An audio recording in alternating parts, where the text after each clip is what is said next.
Bapak Ibu Saudara, hari ini kita akan bicara tentang apa sih? Baik yang tempat ini maupun yang menyaksikan via live streaming, gitu ya. Saya akan berbicara tentang bagaimana kita belajar untuk mencintai rumah Tuhan sebagai keluarga rohani. Katakan amin.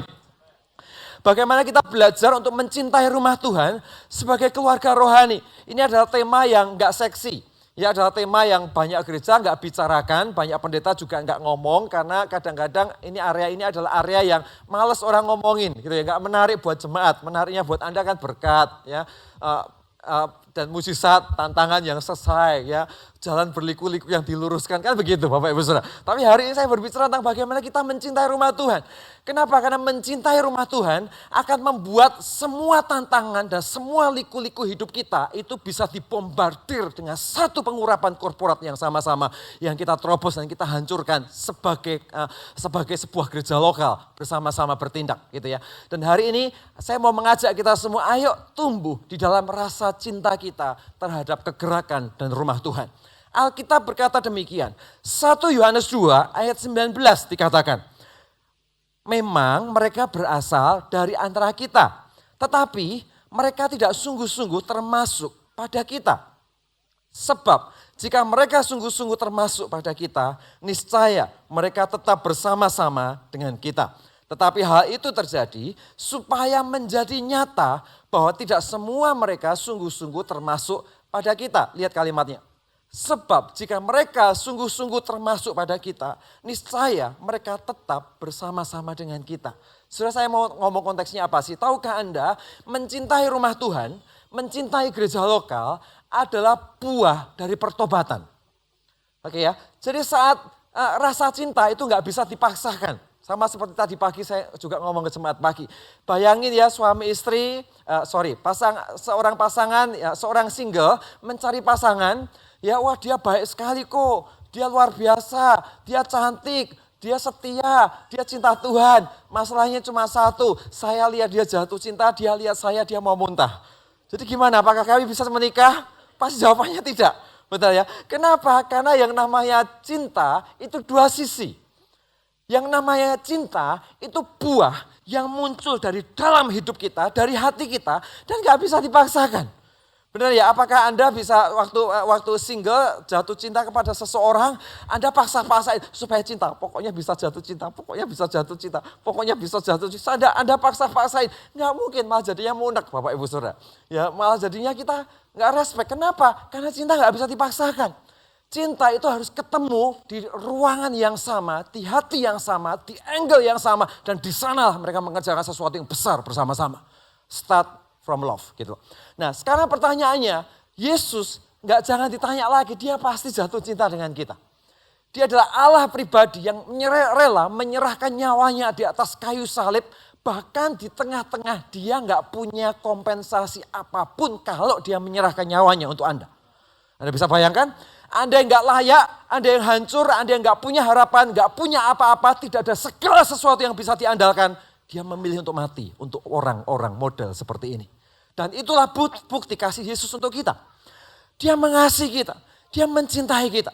Tapi karena dia mengasihi kita, dia mencintai kita. Pertanyaannya sekarang bukan pada Tuhan. Tapi pertanyaannya adalah apakah kita mengasihi Tuhan? Apakah kita mengasihi Tuhan dan wujud yang kelihatan sebagai buah pertobatannya, sebagai perwakilan Kristus di atas muka bumi adalah apakah kita mencintai gereja lokal, tempat di mana bersama-sama dengan Tuhan kita tumbuh bersama-sama menjadi umat yang besar di tangannya. Saudara, ini penting, sederhana, tetapi penting untuk dilahirkan di dalam hidup Anda. Ya, sehingga setiap kita mengerti bahwa kalau hari ini aku bisa cinta kepada gerejaku. Kalau hari ini aku bisa menjadi bagian dari kegerakan Tuhan dan setiap perintisan yang ada. Kalau hari ini tiba-tiba Anda digerakkan Tuhan untuk lakukan sesuatu, untuk mencintai gereja Anda. Semua itu terjadi karena buah dari kasih Tuhan mencintai kita. Dan berbuah dari kasih-Mu kepada Tuhan, berbuah mencintai Tuhan lewat kasih-Mu terhadap gereja lokal. Karena itu mengasihi gereja lokal adalah buah dari pertobatan. Nah hari ini pertanyaannya adalah how to start. Bagaimana kita memulai untuk mengelola kasih kita terhadap gereja lokal di level yang konkret.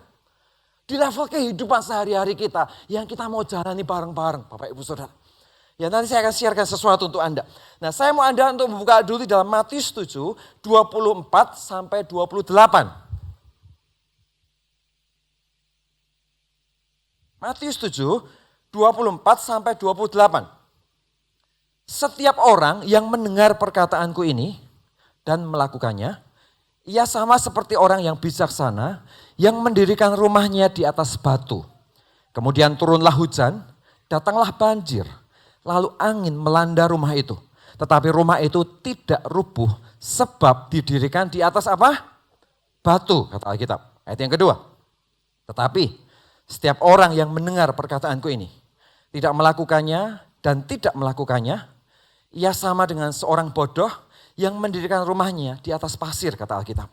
Lalu turunlah hujan, datanglah banjir, lalu angin melanda rumah itu, sehingga rubuhlah rumah itu, dan Alkitab berkata hebatlah kerusakannya. Oke, Anda lihat kalimat berikutnya. Dan setelah Yesus mengakhiri perkataan ini itu perkataan apa sih? Ini perkataan khotbah di bukit Bapak Ibu Saudara. Peristiwa Matius 7 sampai Matius yang kita baca ini Matius berapa tadi? 9. Matius 7 di ayat yang itu sampai Anda akan lihat pasal-pasal berikutnya nanti di Matius 9 gitu ya. Nah setelah Yesus mengakhiri perkataan ini, takjublah orang banyak itu mendengar pengajarannya. Jadi Yesus itu ngajar. Yesus ngajar tentang gimana caranya kamu gak membenci tapi mengasihi. Gimana kamu mengelola musuhmu, bagaimana kamu memberi, gimana kamu mengendalikan hatimu, gimana kamu merespon ini dan itu. Ya, dia ngajarin banyak hal, gimana caranya berpuasa, gimana caranya berdoa. Dia ngajar semuanya. Setelah dia ngajar semuanya, Yesus berkata, barang siapa yang melakukan semua yang tak ajarin tadi, maka dia seperti orang yang mendirikan rumahnya di atas batu. Oke, di atas batu. Dan ketika badai banjir datang, rumah itu akan kokoh berdiri. Jadi betapa penting nilai dalam hidup kita. Ya, rumah itu akan kokoh berdiri. Tetapi, Alkitab berkata, barang siapa yang sudah dengar semuanya yang tadi aku ngomongin, tapi mereka tetap tidak melakukan, dia tetap mendirikan rumah enggak? Yes, dia tetap mendirikan rumahnya. Tapi rumah yang dia dirikan itu di atas pasir, Alkitab berkata. Yang suatu hari nanti kalau badai banjir datang, Alkitab berkata hebatlah kerusakannya. Artinya apa? Artinya kalau kita ngomong dalam konteks pertumbuhan pribadi dulu. Pertumbuhan pribadi kita untuk masuk dalam sebuah pertumbuhan pribadi yang sebetulnya penting untuk menjadi center yang harus dibangun. Itu bukan rumahnya lebih dahulu. Tapi struktur yang dibangun di dalam rumah itu. Seorang ahli sipil tahu tentang hal ini, benar? Anda mau bangun bangunan, Anda membeli sebuah rumah, dan orang berkata kita mau renovasi. Apa yang dilakukan seorang kontraktor? Percayalah Bapak Ibu Saudara, yang dilakukan pertama kali dia nggak bingung tentang gambarnya. Yang pertama kali dia lakukan adalah dia langsung cek strukturnya, betul? Ya, dia cek strukturnya, dari struktur yang dicek itulah baru dia bisa sulap semua rumah lama ini menjadi rumah baru. Kenapa? Karena struktur yang menentukan apakah bangunan itu akan kokoh berdiri di tengah badai atau bangunan itu akan rubuh dengan kerusakan yang hebat. Nah sama juga dengan hidup kita. Secara general orang-orang sipil secara umum kita semua tahu tentang hal itu. Tapi masalahnya seringkali pertumbuhan rohani yang notabene gak jauh beda dengan keadaannya. Kita justru tidak sadar tentang hal ini.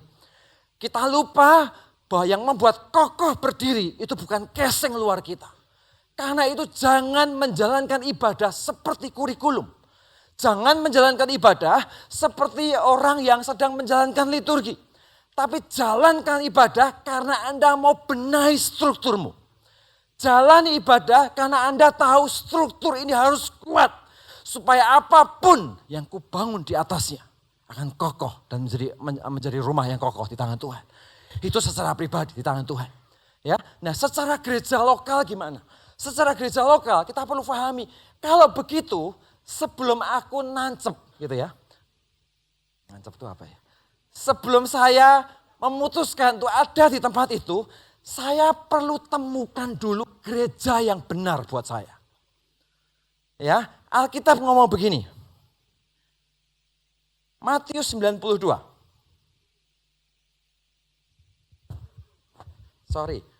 Markus 90, Mazmur 92. Saya ngomong apa tadi? Salah Anda. Saya ngomong Mazmur. Ya, Mazmur 92 ayat 12 sampai 15. Saya agak ngos-ngosan hari ini, nggak tahu kenapa. Mazmur 92 ayat 12 sampai 15. Saya akan bacakan untuk Anda. Orang benar akan bertunas seperti pohon kurma, akan tumbuh subur seperti pohon aras di Libanon. Mereka yang ditanam di bait Tuhan akan bertunas di pelataran Allah kita. Perhatikan kalimatnya. Pada masa tua pun mereka masih berbuah menjadi gemuk dan segar. Untuk memberitakan bahwa Tuhan itu benar. Bahwa ia gunung batuku dan tidak ada kecurangan padaku. Jadi Mazmur itu ngomong kita begini. Mereka yang ditanam di bait Allah akan bertunas di pelataran Allah kita. Ya, jadi sebelum kita ngomong tentang tertanam dulu, kita harus temukan dulu tempatnya Bapak Ibu Saudara. Anda harus temukan dulu tempat untuk benih hidupmu. Itu kau tanam di sana. Jadi cara berpikir tentang pertumbuhan bukan cara berpikir sama seperti orang nanam benih sayur yang dilempar di depan rumah. Ada orang kan nanam modelnya begini. Ya pokoknya dilempar, disebar-sebar aja. Yang tumbuh ya bersyukur, dia jadi pohon dan berbuah. Yang enggak tumbuh ya sudah biar mati-mati sendiri gitu kan. Kenapa? Karena dia ditanam. Dia dilempar. Dilempar pokoknya disebar gitu doang. Tapi beda antara dilempar gini dengan ditanam. Ditanam itu memang membutuhkan preparation. Ditanam itu disiapkan pupuk-pupuknya. Ditanam itu disiapkan tempat yang tepat. Ditanam itu disiapkan jarak yang tepat untuk setiap penanaman. Jadi waktu kita benih hidup kita mau ditanam, kita perlu preparation. Kita butuh tempat yang tepat untuk kita taruh benih kita.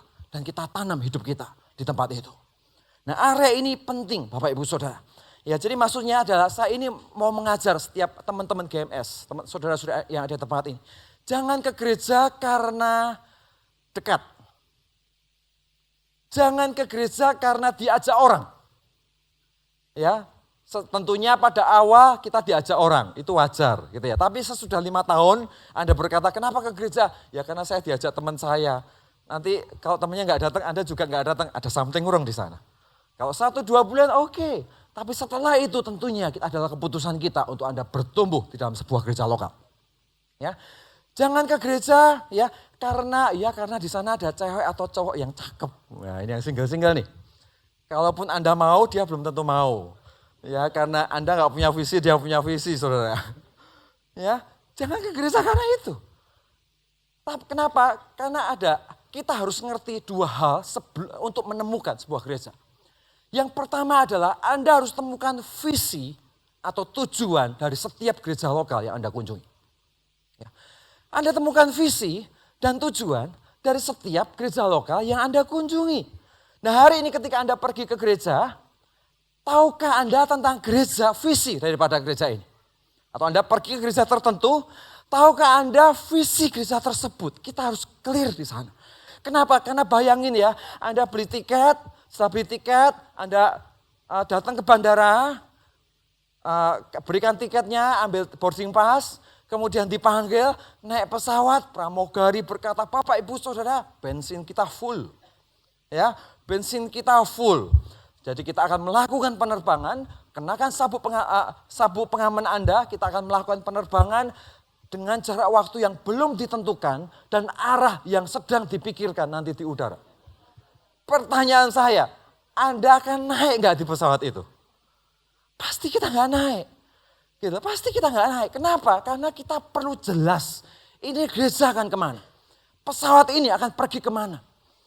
Ya Anda perlu pastikan bahwa visi gereja tersebut nyambung dengan apa yang menjadi visi Anda bersama dengan Tuhan. Ya visi itu nyambung dan hidup bersama-sama dengan Anda. Dan Anda menemukan bonding daripada visi itu sendiri untuk tumbuh di dalam kehidupan kita. Nah hari ini saya mau mengajak setiap kita semua, ayo Bapak Ibu Saudara. Ya saya nggak tahu mungkin nggak semua di tempat ini adalah orang-orang yang sudah tertanam. Gitu ya. Nanti saya akan siarkan tertanam itu apa di gereja kami. Gitu ya. Tetapi kalau hari ini Anda statusnya masih GKK. Gereja keliling kota. Ya, jadi hari ini di gereja A, besok gereja B, besok gereja C, besok gereja D, dan bukan karena alasan tertentu, kan ada kan? Dia di Mawar Sharon Jakarta, besoknya di Mawar Sharon Bandung, 2 minggu lagi di Mawar Sharon Manado, karena pekerjaan Bapak Ibu. Ya, saya mengerti, oke ya, saya mengerti dan tetap toh juga GMS di mana-mana juga sama, gitu kan? Atau mungkin di gereja lain karena pekerjaan mungkin. Tetapi kalau Anda tidak punya alasan-alasan tertentu, kemudian sudah 10 tahun atau 5 tahun, Anda gereja A, B, C, D, E, F, sampai kira-kira kalau badan sensus kota tanya, oh Anda adalah orang yang paling tepat untuk ditanyain di situ. Nah, ada something wrong di sana gitu. Ya, ada something wrong di sana. Salah enggak? Enggak salah. Tapi setiap kali Anda keliling, temukan visi gereja itu. Apakah visinya jelas, apakah clear dengan visinya, dan apakah Anda menemukan visi itu, connect dengan Anda. Saudara, ini penting. Gitu. Area ini akan menumbuhkan visi yang sama dari gereja itu, akan menjadi visi yang sama dari dalam hidupku, hidup Anda, untuk bertumbuh bersama dengan janji-janji Tuhan di dalam setiap kehidupan kita. Karena itu penting buat kita untuk menemukan visi kita. Ya, visi gereja lokal Anda. Ya, Mawar Sharon, gereja sel yang apostolik dan profetik dengan mission yang clear jelas 1000 gereja lokal dengan 1 juta murid. Dan untuk 2030 kita berdoa 300 gereja lokal akan tumbuh di gereja kita. Ya, jadi kalau Anda ada di gereja ini, Anda clear. Gereja ini akan membawa Anda kemana? Semua energi, pemikiran, kekuatan yang kita punya, ujungnya semuanya kemana? Semuanya clear. Bahwa kita akan menjadi kelompok kecil dan merintis 300 gereja untuk 10 tahun ke depan di dalam seluruh gereja Mawar Sharon. Itu menjadi mimpi kita bersama-sama. Nah, visi itu penting. Yang kedua apa yang harus Anda lihat? Yang kedua adalah apa nilai yang dikembangkan di dalam gereja Anda. Ya, apa nilai yang dihargai di dalam gereja itu? Apakah integritas dihargai dalam gerejamu? Apakah kekudusan dihargai dalam gerejamu? Apakah totalitas dan pemberian terbaik dihargai di gereja itu? Apakah gereja itu berani menaikkan seseorang di promosi yang tertinggi tanpa takut bersaing dalam gerejanya? Dan di waktu yang sama, apakah gereja itu berani menurunkan orang dalam posisi tertinggi sekalipun kalau dia melanggar posisi integritasnya? Bukan sekedar karena popularitas, tapi nilai integritas, kekudusan, dan nilai-nilai kebenaran itu dijunjung tinggi oleh gereja tersebut. Saudara, ini nilai yang sangat penting yang harus clear. Ya, karena dari tempat itulah Anda akan tahu struktur seperti apa yang Anda datangi. Oke? Struktur gerejanya sekuat apa? Nilainya se-strong apa? Visinya ke arah mana? Tujuan gereja ini kemana? Apakah Anda merasa Tuhan panggil Anda di tempat itu? Semuanya clear, Bapak Ibu Saudara. Sehingga ketika Anda masuk dalam proses berikutnya, Anda akan masuk dengan conviction karena Tuhan memanggilmu. Karena itu Amsal itu ngomong begini. Amsal 12 ayat 26. Orang benar mendapati tempat pengembalaannya, tetapi jalan orang fasik menyesatkan mereka sendiri. Ya, Alkitab berkata jalan orang fasik menyesatkan mereka sendiri. Kenapa? Ya karena segala sesuatu benar menurut ukurannya.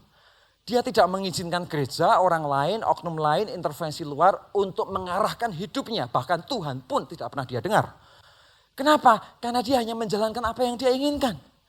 Dia hanya mengeksekusi apa yang dia suka. Dia hanya melakukan segala sesuatu dan segala sesuatu yang dia suka, yang dia lakukan bagi dia adalah kebenaran. Dan semua yang dianggap kebenaran di pikirannya itulah yang nantinya akan menyesatkan dia. Tapi beda dengan orang benar. Alkitab ngajarin orang yang motifnya benar, punya kehausan akan Allah dengan sendirinya. Ya, perhatikan. Orang yang motifnya benar, dia punya kehausan akan Allah dengan sendirinya. Dia akan mencari, dituntun oleh Roh Kudus untuk ketemu dengan tempat pengembalaan yang tepat buat dia. Untuk menemukan dan ketemu dengan tempat pengembalaan yang tepat buat dia. Karena itu saudara, berapa minggu yang lalu saya sempat sharekan ini berkali-kali. Jangan bergereja, tapi bertumbuhlah. Kenapa? Karena semua orang bergereja gak tentu bertumbuh. Tapi semua yang bertumbuh, dia punya motif yang benar. Punya kehausan. Dan dari motifnya yang benar, dari kehausannya, dari doanya, Dia akan bekerja sama dengan Roh Kudus untuk menemukan tempat pengembalaan yang terbaik buat dia. Bapak, Ibu, Saudara, saya nggak tahu bagaimana kondisimu pribadi lepas pribadi di tempat ini. Tapi hari ini, area ini penting untuk menjadi challenge dalam hidup Anda. Ya, Anda sudah masuk di tahun 2020. Katakanlah 2019 ditarik mundur ke 2015, Anda nggak pernah komit dalam sebuah gereja lokal. Anda nggak pernah komit untuk dimuridkan. Anda nggak pernah komit untuk stay to fight, stay to hear, benar-benar tertanam untuk mengalami sesuatu bersama dengan Tuhan. Sehingga kita hanya ke gereja berdasarkan apa yang telinga kita suka. Kita ke gereja berdasarkan apa yang kita ingin dengarkan saja. Yang pada dasarnya Anda tidak pernah mengizinkan dirimu digembalakan. Tetapi kita hanya meletakkan diri kita di tempat-tempat yang kita mau dan kita tidak mau digembalakan. Nah, spirit seperti ini, ayo kita masuk ke tahun 2020 mulai ditanggalkan. Ya, rambut putihnya sudah nambah banyak, Bapak Ibu Saudara. Mari kita tanggalkan semua yang di belakang. Katakan amin. Ya, yang muda-muda kekuatanmu makin berkurang. Mari tanggalkan yang di belakang kita untuk kita melihat proses berikutnya yang Tuhan sediakan bersama dengan kita. Kuncinya di mana? Cara berpikirnya, temukan dulu gerejanya. Oke, jadi Bapak Ibu Saudara silahkan keliling dulu. Enggak apa-apa, tidak harus di GMS. Ya, saya ini orangnya fair. Ya, dan Anda tahu saya tipe orang yang nggak takut kehilangan orang. Kenapa? Karena saya percaya orang benar itu menemukan tempat pengembalaannya. Ya, tugas saya adalah menciptakan tempat pengembalaan sebaik yang saya bisa. Saya jaga gereja ini dengan integritas setinggi yang saya bisa lakukan. That's it. Sisanya orang benarlah yang nantinya memutuskan dan menemukan tempat pengembalaan. Banyak gereja takut kehilangan jemaatnya. Tapi kalau Anda mau coba, silakan coba semua gereja lain. Dan kalau Anda menemukan yang terbaik, silakan go ahead. Kenapa? Karena hati kami, kerinduan kami adalah pertumbuhanmu. Jauh lebih penting. Hati kita seperti itu. Tapi di waktu yang sama, sesudah Anda keliling dan Anda menemukan semua proses yang ada, di tempat itu Anda bisa lahir sebuah conviction di hatimu. Ini gereja, tempat di mana Tuhan taruh aku di sini. Ini gereja, tempat di mana aku menemukan tempat pengembalaan yang terbaik. Saudara, begitu Anda masuk di tempat itu, segera putuskan untuk maju ke depan di dalam kehendak Tuhan di level berikutnya. Jadi hari ini, ayo tumbuhlah. Semua orang yang ada dalam sebuah gereja lokal, mereka ada di situ bukan karena program. Mereka ada di situ bukan sekedar karena jaraknya dekat. Mereka ada di situ juga bukan karena diajak teman doang sudah 2 tahun, 5 tahun masih begitu. Mereka ada di situ juga bukan karena kepentingan-kepentingan lain yang bukan dari Tuhan. Mereka ada di situ karena satu alasan, Tuhan memanggilmu sebagai calling. Untuk berkumpul bersama-sama, jadi sebuah komunitas, bergerak bersama-sama, dan kita selesaikan visi bersama-sama dengan Tuhan kita. Karena itu temukan dulu gerejanya. Amin Bapak Ibu Saudara. Ya, hari ini saya nggak tahu situasi Anda masing-masing, tapi temukan gereja Anda. Tujuannya adalah engkau harus bertumbuh, engkau harus mengalami pertumbuhan, engkau harus mengalami Kristus dalam hidupmu. Ya. Anda harus mengalami sebuah situasi yang kau tahu. Ini tempat di mana Tuhan menaruh hidupku. Untuk mengalami Tuhan bersama-sama dengan saudara-saudara seiman yang lain. Ya, dan kalau pertanyaannya, oke Pak, saya sudah temukan gereja saya. Oke, saya sudah temukan gereja saya. Saya sudah punya suara hati nurani. Di mana aku menemukan kehausan dan tempat pengembalaanku yang terbaik. Bukan yang sempurna, tapi yang terbaik. Di dunia ini gak ada gereja yang sempurna. Kalaupun di ruangan ini semuanya sempurna, jadi gak sempurna karena Anda. Betul? Karena kita sendiri gak sempurna. Ya, gak ada gereja yang sempurna, pasti punya kelemahan. Tapi di tengah-tengah semua kelemahan, Tuhan menata jalan hidup Anda untuk membangun sebuah komunitas, bonding, kesepakatan, kebersamaan. Untuk tumbuh bersama-sama di dalam sebuah gereja lokal. Sama seperti hubungan kita dengan orang tua kita. Orang tua kita kan bukan orang yang sempurna, bukan? Kalau Anda mau cari Superman yang lain di luar, saya yakin banyak. Gitu kan? Banyak Superman yang lain. Tapi faktanya, Tuhan taruh Anda di keluarga tersebut. Bukan karena keluarga itu sempurna. Tapi itu keluarga terbaik yang Tuhan taruh di sana. Tapi untuk dalam konteks gereja lokal, Anda melihat visinya. Anda melihat nilainya. Anda melihat kompromi-kompromi dan level bagaimana semua proses kekudusan dihargai di tempat itu. Dan ketika Anda merasa ini tempat Anda bertumbuh. Ini tempatku untuk aku memutuskan bergereja. Pertanyaannya, apa selanjutnya yang harus lahir di hati kita? Saudara, dari situlah kita belajar mengasihi tempat di mana Tuhan memanggil kita untuk bertumbuh bersama. Ya, jadi putuskan dulu gerejanya, lihat visinya, lihat nilainya, sesudah itu belajarlah untuk jatuh cinta dan mencintai gereja lokalmu. Sehingga kita memulai dengan benar. Kita memulai bukan dengan melihat gereja seperti supermarket, oh di sana diskonnya 60%. Kalau di sini 20%, wah gue ke sana aja yang diskonnya 60%. Nanti akan begitu. Ya. Tapi kalau Anda cinta gerejamu, Anda berkata, di sini kok diskonnya 60%. Gak boleh, harusnya gak ada diskon karena ada aku di tempat ini. Kita akan berjuang bersama-sama supaya gereja kita tumbuh bersama. Sudah ngerti maksudnya? Itulah tempat yang seharusnya kita mengalami sebuah pertumbuhan. Jadi mari sama-sama kita ini kita ini enggak main normatif dengan bahasa normatif, kamuflase yang ujungnya hanya sekedar membuat Anda supaya tetap duduk manis di kursimu, tapi enggak pernah betul-betul dibereskan area yang harus dibereskan. Mari sama-sama kita terbuka dan ngomong sesuatu yang benar. Ya, tugas kami dalam pengembalaan adalah kita melakukan pengembalaan sebaik yang kita bisa. Kita menjaga integritas, kita menjaga aturan main, kita menjaga para full timer, teman-teman Lewi yang ada di tempat ini bersama-sama. Anda juga menjaga bertumbuh bersama-sama dengan semua itu biarkan orang benar punya intervensi dengan surga dan menemukan tempat pengembalaannya. Disitulah Tuhan memanggilmu untuk ada di dalam sebuah gereja lokal. Begitu calling itu lahir, apa yang terjadi? Yang pertama, belajar berikutnya adalah kita belajar mencintai gereja lokal kita. Katakan amin. Kita belajar mencintai gereja lokal kita. Caranya gimana Bapak Ibu Saudara? Ada beberapa prinsip yang sederhana, ini poinnya. Yang tadi itu pembukaan sebetulnya. Ini poinnya. Yang pertama apa? 1, tertanam. Sederhana bukan? Tertanam. Ini kalimat yang sering Anda dengar. Tertanam. Tertanam itu artinya apa? Tertanam itu sederhana. Bahasa Jawanya namanya nancep. Ya, jadi nggak usah pakai bahasa teologi ya. Ingat-ingat kalimat ini aja. Tertanam itu apa? Nancep Bapak Ibu Saudara. Ya, nancep. Ya, tertanam itu nancep.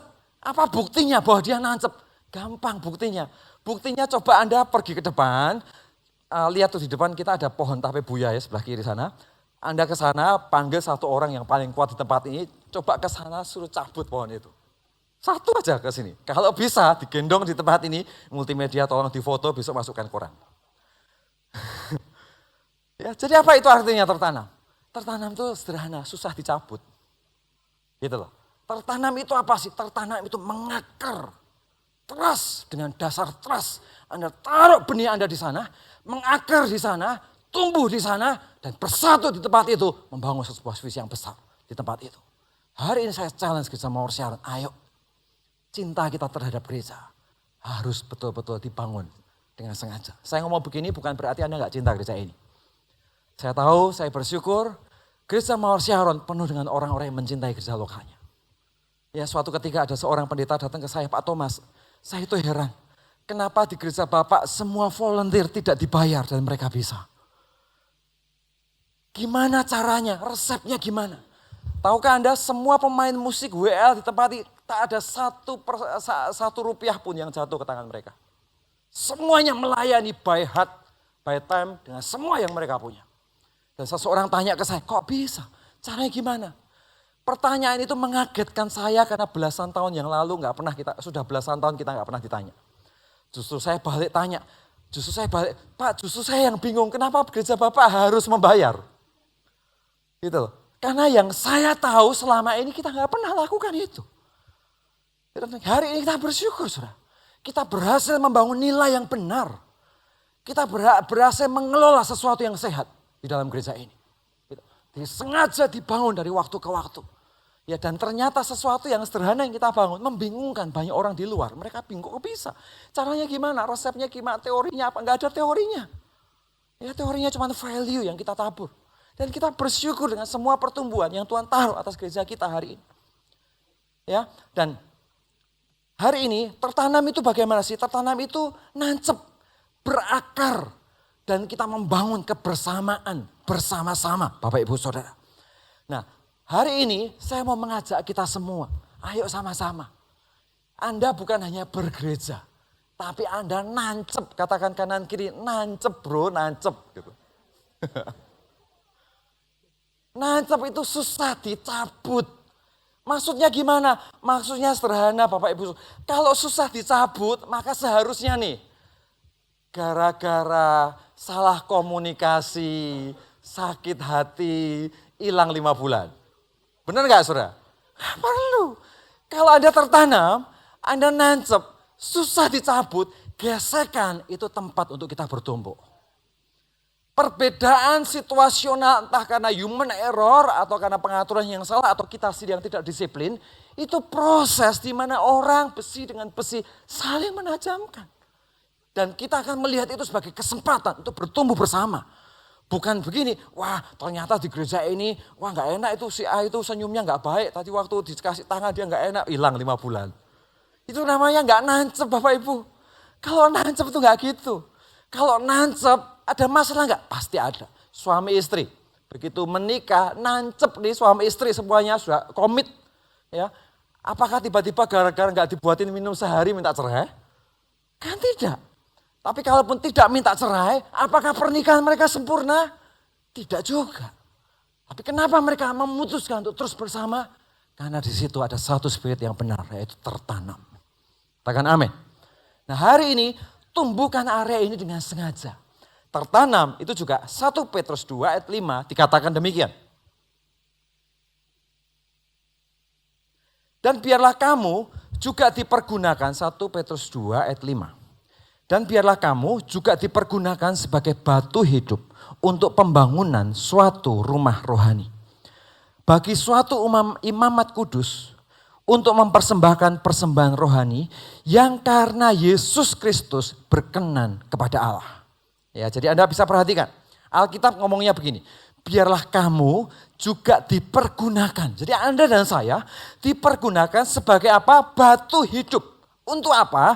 Untuk suatu pembangunan rumah rohani bagi suatu imamat kudus untuk mempersembahkan persembahan rohani yang berkenan di hadapan Tuhan. Jadi Anda bisa bayangkan, setiap kita, anggaplah kita ini jadi batu hidup. Ya, sebuah rumah dibangun, Anda menjadi batu hidup di sana. Anda ditempel, ditaruh jadi batu hidup di situ menjadi sebuah komunitas atau rumah yang namanya gereja lokal. Anda tahu semua batu bata katakanlah ini, batu yang hidup ini, mereka saling melekat satu dengan yang lain. Mereka saling nempel satu dengan yang lain. Mereka saling mengikat satu dengan yang lain. Sehingga mereka menjadi bangunan yang kokoh dan tumbuh bersama-sama di dalam kehendak Tuhan. Saudara, di titik itulah lahirnya cinta akan rumah Tuhan dimulai. Ya, di titik itulah ada perbedaan. Ada situasi yang tidak ideal, ada hal yang harus dibenahi, yes. Ada yang ketidaksempurnaan, tapi di tengah-tengah semuanya ini kita clear dengan visinya, kita clear dengan nilainya, dan bersama dengan semua itu bergandengan tangan, bergerak maju bersama-sama untuk membangun pekerjaan Tuhan bersama-sama dengan Tuhan. Di titik itulah artinya tertanam buat kita. Jadi tertanam itu apa sih? Saya definisikan 3 hal. Tertanam berarti kita tidak hanya jadi pengunjung gereja, tetapi kita mau terlibat aktif dalam dinamika kegiatan gereja. Ya. Anda dan saya bukan sekedar pengunjung gereja. Di Mantos yang lalu saya sempat siarkan, kita ini bukan kerumunan orang banyak. Ya, Anda dan saya bukan kerumunan orang banyak. Kita adalah community. Ya, kita adalah bagian satu dari yang lain. Ketiadaan Anda akan menjadi ruang kosong buat orang lain. Ya, dan kehadiran Anda akan menjadi nilai tambah buat orang-orang yang ada di sebelahmu. Saudara, itulah fungsi tertanam. Dan waktu kita tertanam, kita bukan hanya jadi pengunjung gereja. Tapi kita belajar terlibat aktif dalam dinamika kegiatan gereja. Nah, hari ini saya mau mengajak kita semua, ayo ya, spend waktu Anda. Spend karunia-karunia Anda. Spend segala hal yang menjadi kekuatan Anda yang Tuhan berikan di dalam hidup Anda. Untuk menjadi orang-orang yang terlibat aktif dalam dinamika kegiatan gereja. Saya tahu nggak semua orang punya waktu sama dengan yang lain. Ya, satu dengan yang lain bisa beda-beda. Ada orang yang begitu sibuk, ada orang yang begitu menyibukkan diri. Gitu kan beda konteksnya. Tapi dua-dua, percayalah dua-dua tetap punya bagian puzzle yang Tuhan titipkan dalam hidupnya. Untuk dia menjadi bagian batu hidup yang terkonek satu dengan yang lain ini. Saudara, saya berdoa nilai ini masuk dalam hati Anda. Karena gereja ini milik Anda. Pertumbuhan ini milik kita. Gereja ini dengan semua pelebaran dan semua visi yang akan kita kerjakan adalah milikmu. Ya, suatu hari saya akan mati, gereja ini gak boleh mati. Suatu hari hamba Tuhan bisa dipindah. Anda harus tetap berdiri sebagai gereja Tuhan yang hidup. Dengan semua visi yang Tuhan taruh atas gereja ini. Jadi hari ini, ayo sama-sama. Bukan jangan jadi pengunjung. Tapi terlibat aktif dalam dinamika dan kegiatan gereja. Yang kedua, tertanam itu artinya mengakui kepemimpinan gereja dan tunduk di bawah otoritas kepemimpinan gereja. Karena kita percaya mereka adalah orang-orang yang Tuhan pilih ya untuk memberikan covering rohani di dalam kehidupan kita. Ibrani ngomong begini. Ibrani 13 ayat 17. Taatilah dan tunduklah taatilah pemimpin-pemimpinmu dan tunduklah kepada mereka.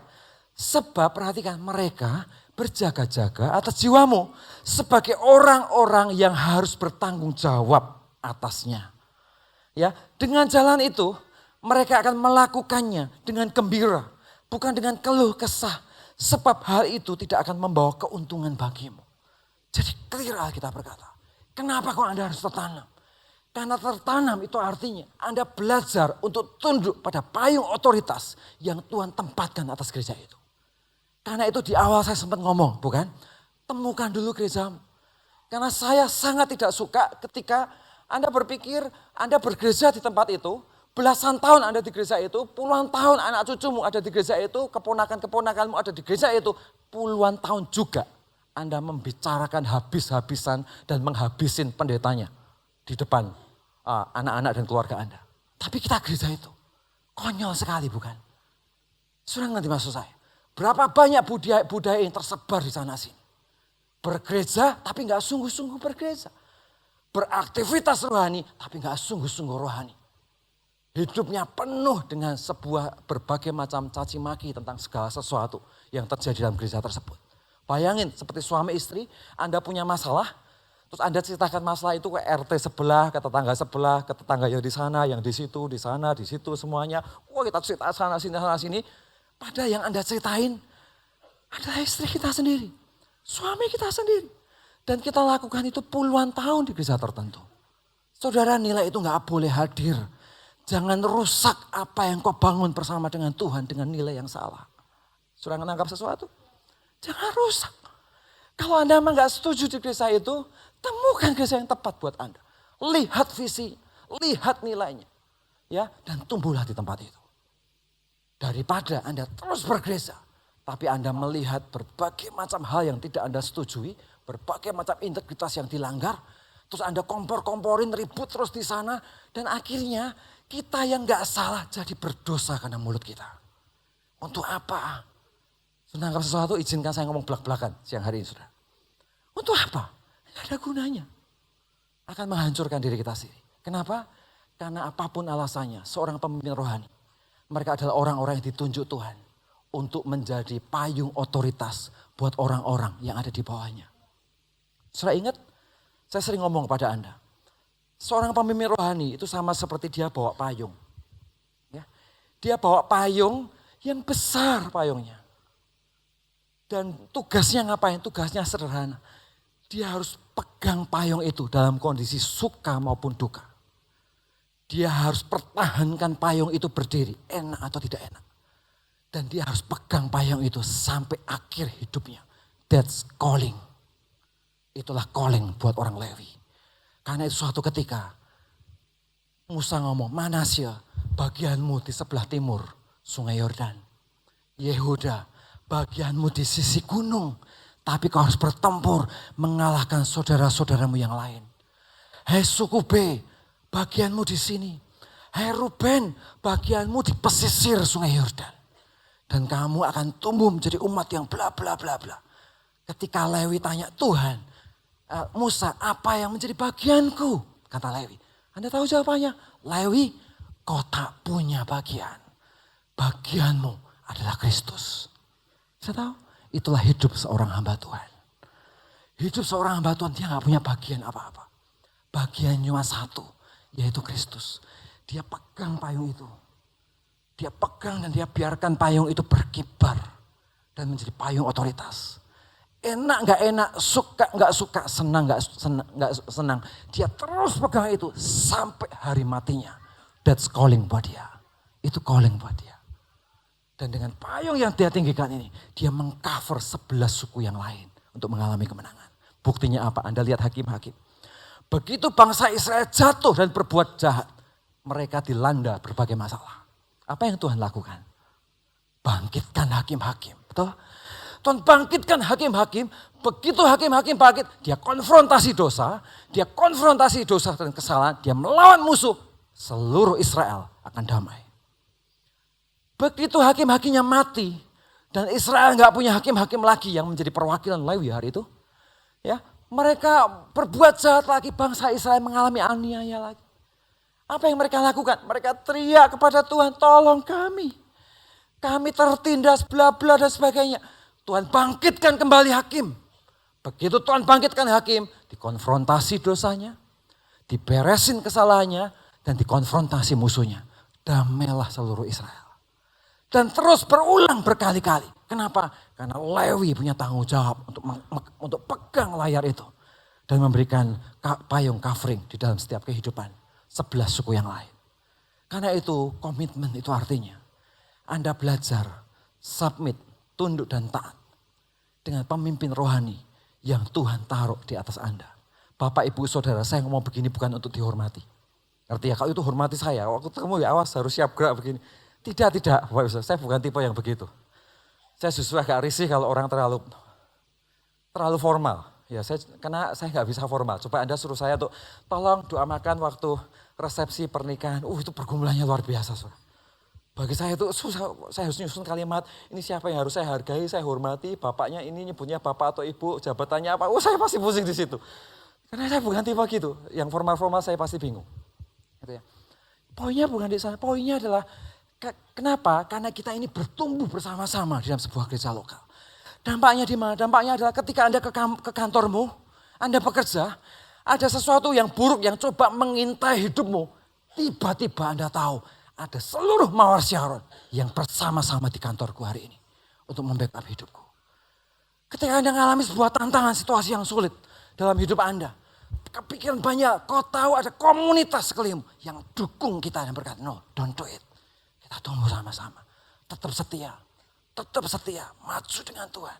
Sehingga pengurapan yang kau bawa bukan pengurapan pribadi. Tapi pengurapan gereja lokal mengikuti Anda. Pengurapan gereja lokal menembus semua marketplace yang kau punya. Semua pekerjaan-pekerjaan yang hari ini di tangan Anda. Ketika Anda menyelesaikan dengan semua target penjualan dan target pekerjaan. Anda berdiri bukan sebagai manajer seorang diri. Tapi Anda berdiri dengan di belakangmu seluruh pengurapan gereja lokal. Bersama-sama dengan kita untuk tumbuh bersama. Saudara, itulah mencintai gereja lokal. Hari ini ayo sama-sama. Ya, setuju dengan ini katakan amin. Yang ketiga saudara, tertanam itu artinya apa? Tertanam itu artinya memutuskan untuk menjadi bagian gereja lokal. Dan belajar ikut bertanggung jawab. Baik kemajuan maupun kemunduran perkembangan gereja lokal itu. Challenge ini. Ya, menjadi seseorang yang menjadi bagian gereja lokal ikut bertanggung jawab dengan kemajuan dan kemunduran dari perkembangan gereja lokal itu. Nah, saya mau mengajak kita semua, ayo sama-sama kita melihat gereja ini bukan miliknya hamba Tuhan. Gereja ini adalah milik Anda. Ya, gereja ini milik Anda. Gereja ini milik kita bersama. Mari kita jaga bersama. Mari kita bangun bersama. Mari kita selesaikan visi ini bersama-sama. Ya, teman-teman yang ada di Palu, di Sorong, ya. Di Palu, Amurang, dan Gorontalo. Ayo kerjakan kotamu bersama-sama. Ya, kalau sudah nancep, ajarin hatimu. Untuk gak mudah sakit hati sana, sakit hati sini, hilang 2 tahun, balik lagi. Sudah revival kalau kamu hilang 2 tahun. Ya, ayo sama-sama cintai gereja ini. Jadilah bagian dari gereja ini, menjadi second home untuk Anda. Saya mau mengajak kita semua dengan hormat, dengan kerendahan hati, bawa hati Anda untuk menjadi satu kesatuan batu yang hidup. Untuk mengerjakan pekerjaan Tuhan bersama-sama. Katakan amin. Yang kedua, yang tadi pertama tertanam. Yang kedua saya mau ngomong apa? Yang kedua adalah Yesaya 41 ayat yang ke-7. Yesaya 41 ayat yang ke-7. Ini ayat yang dulu juga pernah saya sharekan kalau gak salah. Yesaya 41 ayat 7. Tukang besi menguatkan hati tukang emas. Orang yang memipihkan logam dengan martil menguatkan hati orang yang menempa di atas landasan. Ia berkata tentang patrian, itu baik. Lalu ia menguatkan dengan paku-paku sehingga tidak goyah. Saya mau ngomong apa sih? Yang kedua adalah miliki sikap bahu-membahu. Ya, ketika kita mencintai gereja lokal, kita belajar memiliki sikap bahu-membahu. Ya, mirip dengan apa yang tadi saya katakan tertanam. Ya, maksudnya begini. Ada orang, Alkitab berkata tukang batu mengapresiasi tukang emas. Jadi tukang besi ketemu tukang emas dan dia berkata, tukang emas kamu hebat, kamu luar biasa. Ya, tukang emas pun juga berkata, tukang emas dia mengapresiasi tukang besi. Tukang besi kamu hebat, kamu luar biasa. Dan mereka sama-sama saling melihat kekuatanku sebagai tukang emas. Yang di situ berkata, kekuatanku sebagai tukang besi. Emasmu tanpa besi itu gampang runtuh, gak akan kuat. Maka aku akan bantu ke sana supaya emasmu punya besi yang kokoh. Tukang emas juga berkata, besimu tanpa emas jelek banget. Ya, aku akan datang ke sana, aku lapisi emas. Supaya besimu itu besi biasa, tapi dengan lapisan yang terbaik dia akan jadi besi yang luar biasa. Itu sikap bahu-membahu. Semua kita punya talent dan kekuatan kita masing-masing. Semua kita punya potensi yang Tuhan taruh dalam kehidupan kita. Dan saya percaya semua potensi yang Tuhan berikan dalam hidup kita tak mungkin hadir ya hanya dengan sebuah tujuan untuk kepentingan kita pribadi. Pasti ada maksud Tuhan di balik semua kelebihan potensi yang Tuhan berikan di dalam hidup kita. Untuk kita belajar berbagi bahu-membahu mencintai gereja lokal. Katakan amin. Hari ini saya mau mengajak kita semua untuk tumbuh di dalam area ini, Bapak Ibu Saudara. Mari sama-sama kita bahu-membahu. Mari sama-sama kita saling tolong-menolong di dalam proses ini untuk maju ke depan. Nah, hari ini Saudara, saya lagi konsentrasi kepada 2 hal besar. Ya, ini yang penting saya mau siarkan untuk Anda. Saya lagi konsentrasi pada 2 hal besar. Yang pertama apa? Yang pertama adalah budaya membangkitkan pemimpin. Ya, budaya membangkitkan pemimpin. Ya, kita konsentrasi untuk memuridkan. Kita konsentrasi untuk mencetak para pemimpin. Kita mendoakan mereka. Kita spend time dengan mereka. Sudah tahu tujuannya ngapain? Sederhana. Tujuannya adalah karena begitu banyak orang di luar yang seharusnya mereka butuh digembalakan. Tapi tangan para pemimpin yang sekarang gak punya tambahan panjang tangan untuk menggembalakan mereka. Karena itu butuh para pemimpin. Supaya kita bisa melayani lebih banyak people. Butuh para orang-orang yang menjadi cegil leaders di masa yang akan datang. Supaya mereka bisa melayani lebih banyak people di sana. Hari ini saya mau mengajak setiap semua yang ada di tempat, ayo sama-sama Bapak Ibu. Milikilah tantangan dari dalam hidup Anda untuk menjadi bagian, untuk menjadi pemimpin-pemimpin rohani di dalam gereja ini. Tumbuhlah di sana. Sediakan diri Anda di sana, percayalah gak susah. Yang susah itu pikiran kita. Pak, saya nggak bisa ngomong. Pak, saya nggak bisa berdoa. Pak, saya nggak bisa mimpin. Pak, saya nggak bisa kupas firman. Pak, nanti saya bingung grogi kalau ngomong di depan banyak orang. Semua itu adalah sesuatu yang nomor sekian yang akan kita lewati dengan pengalaman. Ya, memimpin menjadi check leaders itu sederhana. Dia cukup punya 3 keluarga bersama dengan dia. Dia punya bangunan hubungan dan mereka fellowship bersama-sama dan tumbuh bersama-sama dengan Tuhan. Sesederhana itu. Ya, sesederhana itu. Sisanya Tuhan akan perlengkapi kita melewati proses pelatihan dan proses training yang kita akan lakukan bersama-sama. Nah, hari ini saya mau mengedukasi kita semua. Ayo Bapak Ibu Saudara. Demi hidupmu sendiri. Supaya kita nggak bertumbuh sebagai seorang pengunjung. Tapi Anda bertumbuh menjadi seorang leader. Dan demi orang lain. Supaya mereka mengalami apa yang kau alami hari ini. Supaya mereka mengalami pemulihan dan hati mereka dibereskan. Karena mereka punya pemimpin-pemimpin rohani yang keep in touch bersama dengan mereka. Saya nggak mungkin bisa sentuh 2.000 jemaat, ditambah satelit ribuan total hari ini hampir 5.500 orang. Nggak mungkin saya teleponin tiap hari, nggak mungkin. Saudara. Hari ini saya sedang mulai komitmen untuk menelponi semua orang yang ulang tahun everyday. Itu pun kadang masih ada yang meleset. Gitu ya, prosesnya. Hari ini ayo masuk dalam budaya untuk tumbuhnya kepemimpinan. Itu yang pertama. Yang kedua, Bapak Ibu Saudara. Fokus saya yang kedua adalah kita sedang fokus untuk mengelola kesehatan keuangan gereja kita. Ya, kita sedang fokus sibuk untuk mengelola kesehatan keuangan gereja kita. Per 1 Januari 2020. Ya, saya ulangi, per 1 Januari 2020 kita telah diberi kewenangan dan kedewasaan ya untuk mengelola keuangan berdasarkan pemasukan gereja lokal. Ya, berdasarkan pemasukan gereja lokal yang ada. Saudara, ketika saya terima challenge ini, ya saya tahu saya pegang sebuah regional dengan 8 gereja lokal dan beberapa anak perintisan yang ada. Oke? Dengan proses itu langsung yang ada di pikiran saya adalah justru ini menjadi kesempatan kita untuk semua orang menjadi jemaat yang diberkati di tangan Tuhan. Katakan amin. Satu sisi saya tahu ini adalah sebuah tantangan. Maka kemarin waktu di kantor kita meeting, kita alokasikan, saya pangkas beberapa macam yang lain, saya pangkas semuanya. Ya, untuk mengatur segala sesuatunya, saya pack segala sesuatunya dan ini pun juga akan terus berjalan. Tetapi di lain sisi saya tahu ini justru kesempatan untuk setiap kita menjadi orang-orang yang diberkati. Katakan amin. Kesempatan setiap kita untuk berdiri dan bertumbuh di dalam kehendak Tuhan. Bukan hanya untuk hal-hal rohani, tetapi Anda mulai memiliki kemenangan dengan hal-hal finansial di dalam kehidupan Anda. Nah, karena itu ke depan kita akan melatih nilai-nilai tentang keuangan. Kita akan latih kebenaran-kebenaran tentang firman Tuhan. Tentang area ini. Supaya setiap kita bertumbuh di ranah yang seharusnya kita ada di sana. Sudah nangkap sesuatu Bapak Ibu Saudara?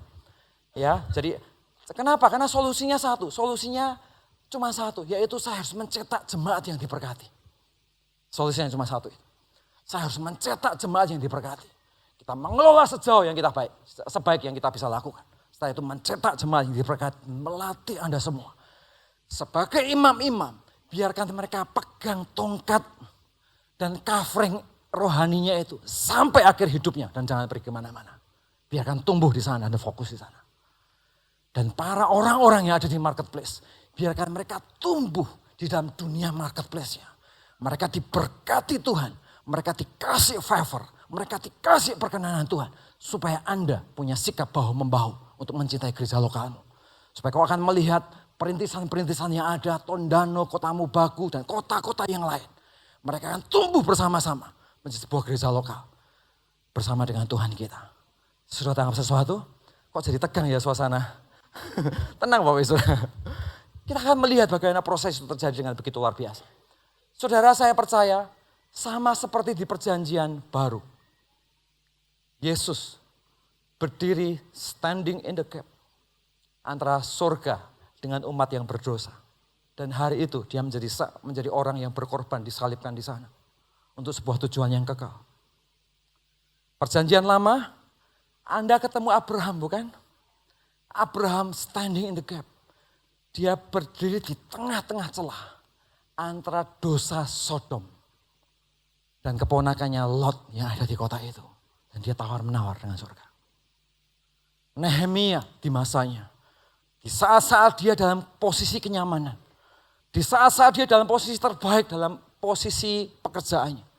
Hari itu dia memutuskan untuk datang kepada rajanya dan standing in the gap untuk tembok Israel yang runtuh. Dan berdiri bagi umat Israel yang hari itu sedang mengalami kesengsaraan. Dia berdiri standing in the gap di tempat itu di hadapan Tuhan. Anda akan temukan Daniel di tengah-tengah pembuangan Babel. Semua orang dalam posisi kekurangan, menderita, mengalami kesengsaraan, tidak punya harapan.